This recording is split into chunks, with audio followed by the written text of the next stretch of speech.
여러분 안녕하십니까. 5월 11일 볼트나잇 시작하겠습니다.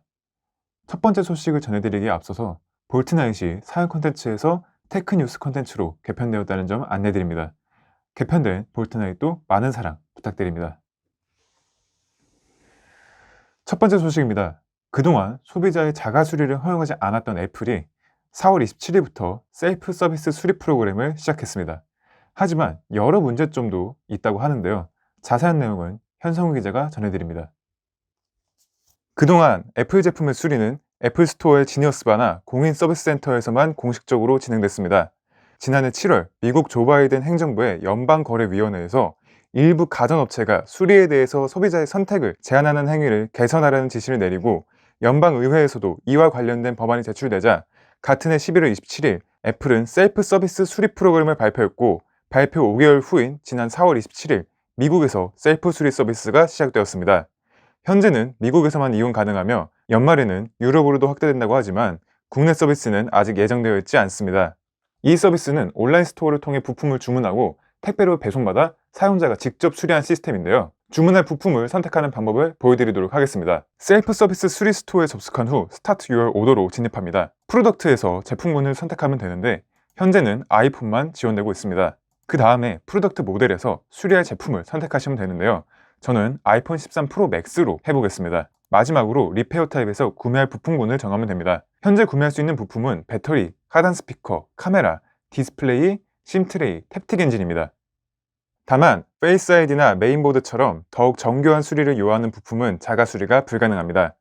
판매 중인 부품 목록을 살펴보면 수리에 필요한 여러 부품을 모은 번들 상품도 존재합니다. 배터리, 카메라, 디스플레이는 교체 후 남은 기존 부품을 애플에 반환할 경우 페이백을 해주기도 합니다. 가장 큰 문제는 자가 수리에 필요한 도구를 보유하고 있는 상황이 아니라면 애플에서 $49에 제공하는 툴킷을 일주일간 대여해야 한다는 것입니다. 더군다나 셀프 수리 서비스와 공식 수리 서비스의 가격을 비교하면 큰 차이가 나지 않습니다. 아이폰 13 프로 맥스 디스플레이 수리를 기준으로 비교해보면 공식 수리 서비스는 $329이지만 셀프 수리 서비스에서 디스플레이 번들을 구매하면 $311.96입니다. 부품의 가격만 놓고 보면 약 $17, 하나로 약 2만원 밖에 차이가 나지 않습니다. 다만 셀프 수리 서비스에서 부품 반환을 하면 환급을 받아 $278.36가 되기 때문에 셀프 수리 서비스가 약 $50 저렴해집니다. 그러나 여기에 수리 툴킷 대여 비용까지 추가하면 자가 수리에 필요한 비용이 총 $327.36가 되어 유의미한 차이가 나지 않습니다. 심지어 자가 수리 도중에 발생한 파손은 애플에서 보장해주지 않기 때문에 거의 같은 값에 위험 요소는 더 큰 셈입니다. 결국 애플의 셀프 수리 서비스는 가성비도 떨어지고 실용성도 낮다 보니 미국 행정부의 지시에 의한 보여주기식 서비스라는 비판을 피할 수 없을 것 같습니다. 볼트나잇 현성우였습니다. 네, 리포트 잘 들었습니다. 현성우 기자, 혹시 본인은 자가 수리에 자신이 있으십니까? 솔직히 저도 자신은 없습니다. 어릴 적 계산기를 분해했다가 조립은 분해에 역순했는데 불구하고 그걸 못해서 망가뜨린 경험이 있다 보니 네, 그렇군요. 저도 어릴 적에 똑같은 경험을 겪은 기억이 있네요. 그렇다면 웬만한 일반 소비자는 이 서비스를 이용하는 게 무의미할 것 같은데 애플은 무슨 생각으로 툴kit까지 대여해주면서 이 서비스를 런칭한 것 같은가요? 아무래도 수리가 미숙한 소비자가 자가 수리를 하다가 더 큰 파손을 일으킨다면 결국 공식 서비스를 이용하는 상황이 펼쳐질 것이기 때문에 오, 이거 개꿀인데, 아니, 죄송합니다. 뉴스에 부적절한 표현을 사용했네요.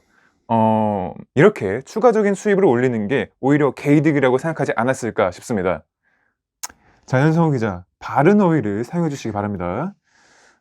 네. 그러면 결론적으로 일반 소비자는 이 서비스로 이득을 볼 수 없는 건가요? 그나마 희망적인 것은 정품 심트레이를 간편하게 구매할 수 있다는 점입니다. 종종 심트레이가 휘거나 부러지는 등의 문제가 발생하는 경우가 있는데 이러한 상황에 놓인 소비자가 서비스 센터까지 가지 않더라도 택배로 심트레이를 받아 직접 교체할 수 있기 때문에 이 부분은 일반 소비자도 누릴 수 있는 혜택이라고 생각합니다. 네, 현성우 기자 수고하셨습니다. 다음 소식입니다. 다음 소식은 오늘의 볼트나잇이 여기서 끝이라는 소식입니다. 지금까지 볼트나잇의 볼트였습니다. 시청해주신 여러분 감사합니다.